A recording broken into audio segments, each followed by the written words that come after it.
Right, can I have my slides, please? Grazie mille, Roberto. I belong to a group of people who had to emigrate from Italy, and it's a great honor to be invited back home. So you can imagine how much is important for somebody to come back home and in this environment. I also have to say that you've got a fantastic society. I've seen the association many years ago, and I can see that you've got a future, and I think you need to hold on to that. To honor the international flavor of this meeting, I will give my talk in English, but I'll be more than happy to try and speak some Italian with you later. So, what is quality? It is very difficult to define quality, and I use this old definition where quality is really made of three main domains: safety, effectiveness, and experience. So let's just try and define them a little bit more. So safety is, from the patient point of view, will I be protected from avoidable incidents when I have my experience in hospital? Effectiveness, it's really answering the question, how will my clinical procedures will be carried out? What are the results? And what is the quality of life after that? And of course, what's my experience? Will I be treated with compassion, dignity, respect, in a clean, safe, and well-managed environment? I'd like to stress these three final points: clean, safe, and well-managed. And this is where we need to really play a role, because we are leaders. We have to be leaders in delivering these three domains for the journey of the patient that comes through our care. So, touching on leadership roles today, I'm going to really touch on departmental leadership roles, and I'm going trying to ascertain what is the role of national societies and what are the roles potentially of international societies in try and have this kind of delivery to the patients, and the focus is going to be the patients. So, I'm sure that all of you are familiar with this. This is a funnel plot, and we've got some units here who are statistically outliers. What normally happens is that when you're an outlier, they're called the police. And this is not what should happen. I would like you to pay attention to some of this that are personal experiences that come from many years of being in a system that works like this. And I think you have an opportunity. I was here yesterday when Dr. Essa Donati was explaining about the role of the national monitoring, and I hope you can learn some lessons from here, because it's all about learning lessons and making it better. So everybody's familiar with this. This is a cycle of quality improvement when it's based on data. So you collect your data, you analyze it, you've got a trigger. With a trigger, then you have a further look. Remember, a further look is different from an investigation, and we'll see this a little bit later in my talk. When you had your further look, you have an outcome. That's an important step. When you have an outcome, you may have some change, and when you have some change, you go back into monitoring that change to see the effect it's got on your outcome. So it's like a cycle. I will be concentrating particularly on these two difficult steps, and you that are in the early days of creating this kind of environment, I think you should really concentrate on these two steps and getting them right. If you get these steps right, I think the rest will be easy. So you need a process. I know that some people I know hate this word, but in this case, you don't need a process. So you need a trigger. You need to define what is a trigger when you analyze data. You need to have a further look once you have a trigger. And then you need to have an investigation if the further look shows that there is something wrong. So the emphasis is the trigger doesn't mean you got something wrong. It only means you need to look a little bit further. You will see me repeating this all over again, and this is so important. If there is one message you want to take from this, is when you use data to monitor outcomes, you have to have this message. It's a further look, it doesn't mean anything else. So, you can have monitoring at national level, and I know you're embarking on a monitoring at national level and you've had some results, but don't forget the potential limitation of a national system. First of all, it's cross-sectional. That means it can be done over a long period of time because you need a sample size, and it could be after events.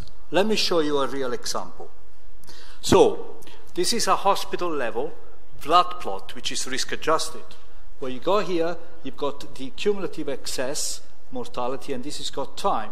When the line goes up, it means you're doing well. When you got a blip, that means you're not doing well, presumably. So, in this unit, there was a blip in July, between January 12 and July 12. So what happened?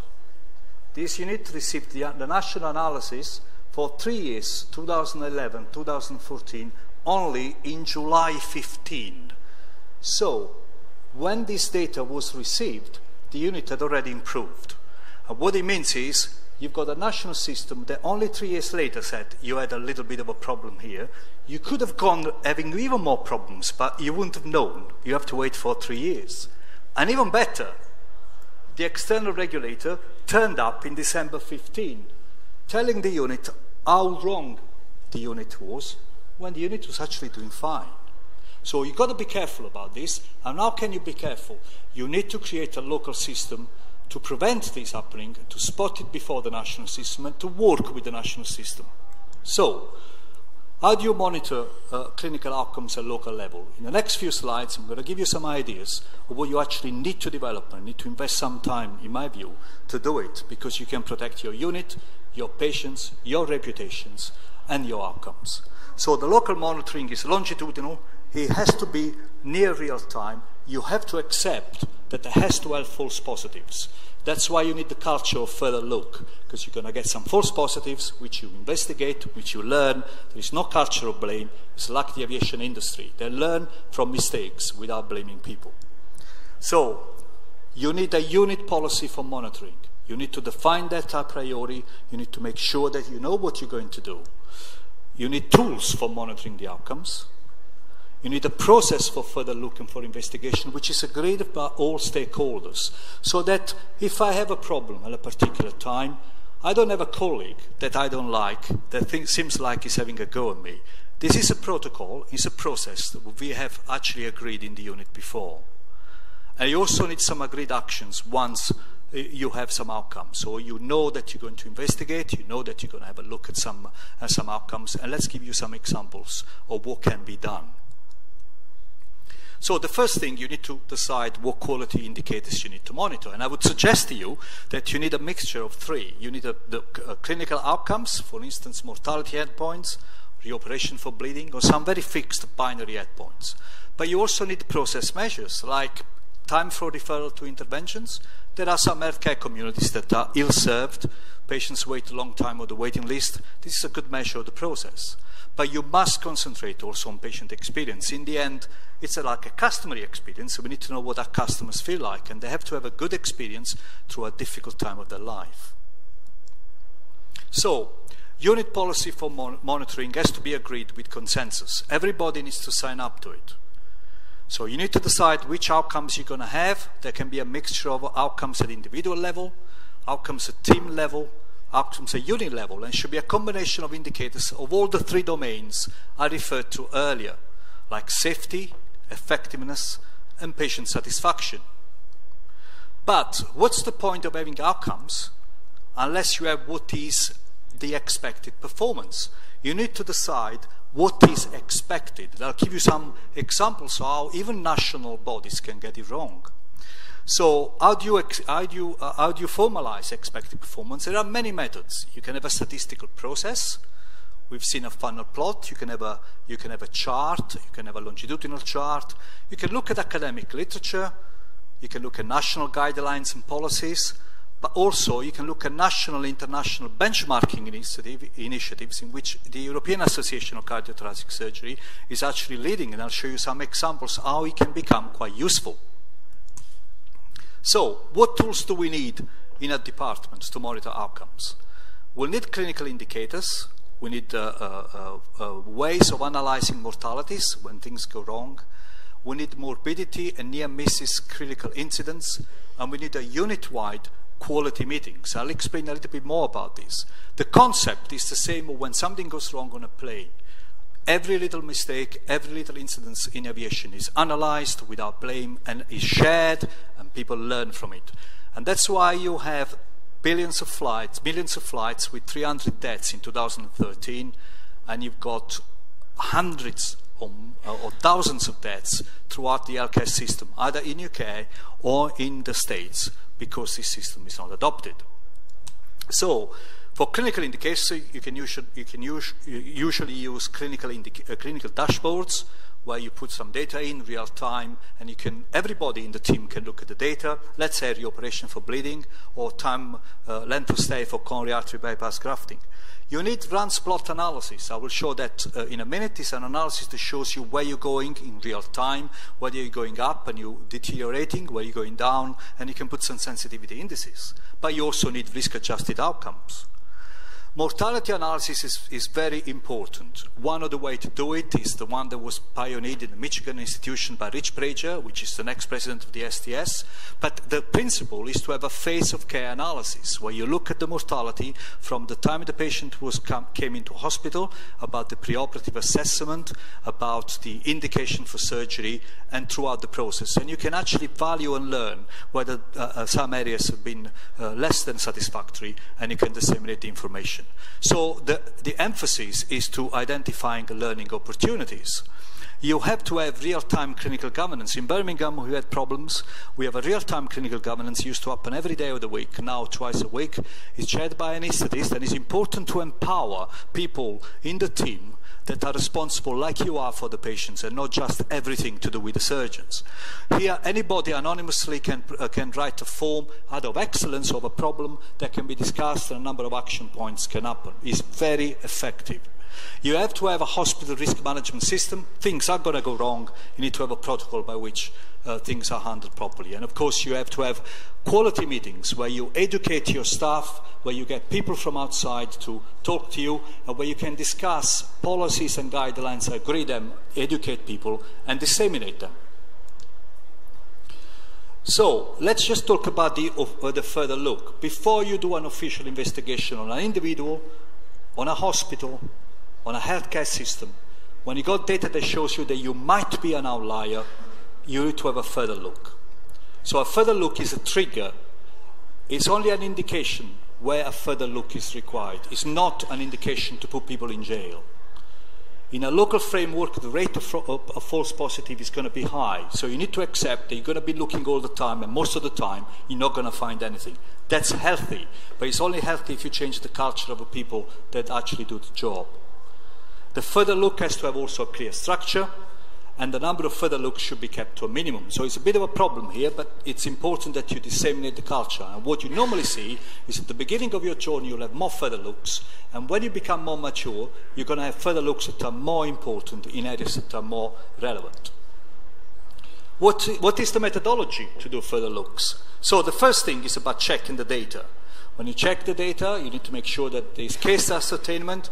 Are all these patients been operated by me? All these patients that are in the analysis, do they all have coronary artery bypass grafting as an isolated procedures? Is the data complete so I can do a good risk adjustment? Is the data accurate that reflects who operated on, when and how, who's the anaesthetist and so on? So you get the gist. It's about checking your data. Then obviously you need to have a clear definition of covariates when you do a risk model. That's not always the case. You will be surprised. You have to have a contemporaneous risk model. We won't go into that. It's a complex area, but every risk model has got a shelf life, and so you need to recalibrate it. You have to have a consensus statistical process. You can analyze any data, and you can have any result. The important is that you all agree on the same thing, so there is no gaming. There is no changing of the rules to fit the purpose. It's the other way around. And also, you need to know the strength and the limitation of the system. You need to do a case note review. I'll give you some principles how to look case note review. If you have to do a further look, you have to go and look at the case. You have to look at the patients. This, all over the world, is the case. People go and look retrospectively at the case notes. You need to look also at the all practice, if it's an individual, or all practice for the unit. So you have to have multi-source data from different data sets in the hospital, electronic medical record linkage, and you need to have a unit and hospital dashboard. So you have a full picture of what's going on. If somebody is performing as an individual very badly, you'll probably find that not only the mortality and the near misses is high, the complication rate may be high, and usually you triangulate this information and you come to a full picture. And of course, you need to analyze the outcomes. How do you look at How do you look at case note? How do you do a case note review? There are basically two principles. They are really, really difficult, and they are really different. The first one is the implicit or holistic. The second is the explicit or criterion-based. The bottom line is, if you do an implicit, you take 3 people, they look at the notes with no preset criteria, they go through the journey of the patients, and they find things that could have been wrong. They may not be relevant to the case. Actually, the limitation of doing this is also sometimes people pick on stuff that is close to the heart, like I like antifibrinolytics, or this chap has not used antifibrinolytics.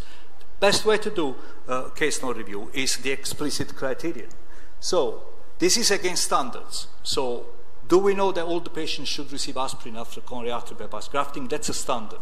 The unit has a standard to do this kind of procedure in this way, so it's more objective and is less debatable.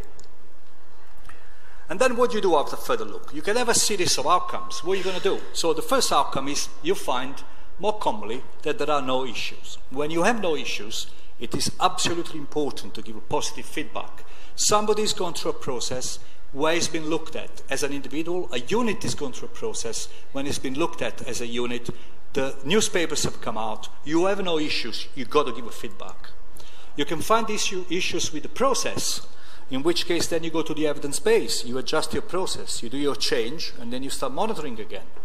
You can have issues with an institution, in which case then you can trigger internal or external expert reviews in which the unit is looked at and the standards of the unit. For instance, a unit may have substandard nursing staff in the staffing in the unit, and then you want to know about that.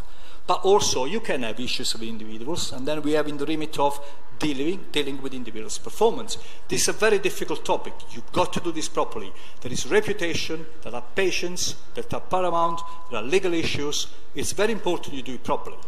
So, how do you deal with individuals? This is what happens in UK. There is the NCAS organization.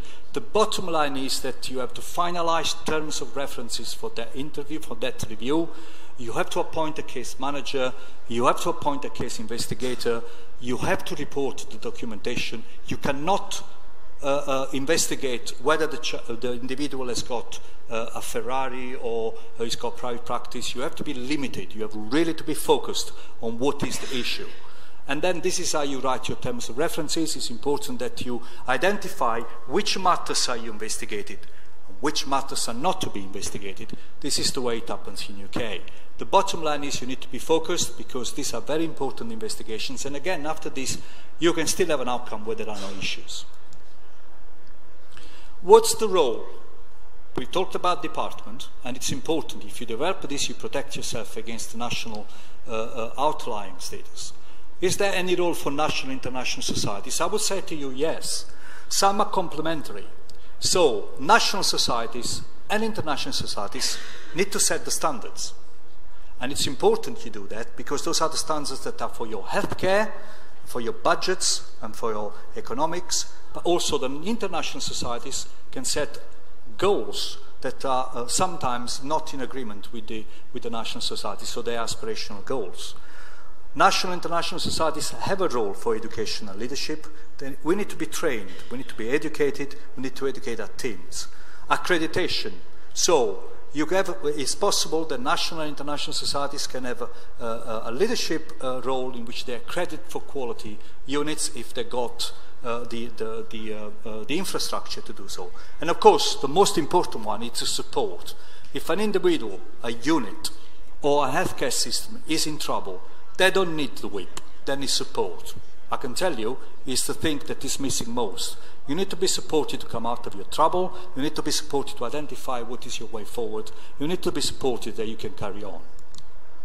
So, how do you do quality improvement? And this is what we think at EACS. I think that quality improvement has 3 domains: measure, compare, and share. So this is about giving people the tools to improve their quality and to monitor their quality, support, and educate. So, you can measure, compare with benchmarking tools, we're creating clinical standards, we're creating policy. You support by designing a departmental framework, you support units to design the type of framework I described earlier. You can also design bespoke clinical guidelines for particular areas where something is not available.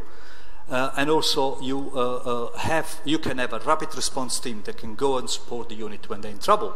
You can educate it through a number of things. You can create a framework of education of the individuals at the unit by creating risk management education tools, clinical audit programs, mortality and morbidity meeting standards, guidelines, data collection analysis, and public reporting. I'm thinking about having a sharing hub, and I can tell you in the last few slides, I can show how this could be very effective. Also, we can design a program of quality care delivery accreditation. This can be done both at national level, but we think that the international level could be quite useful.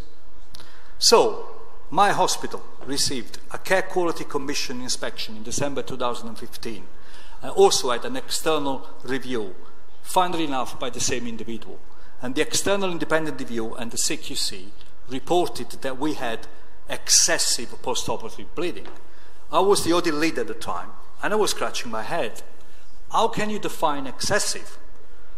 You can define excessive only if you got expected performance. So how can you define expected performance? You can have risk prediction scoring system like the Euroscore, no good for bleeding. You can look at the literature, no good for bleeding.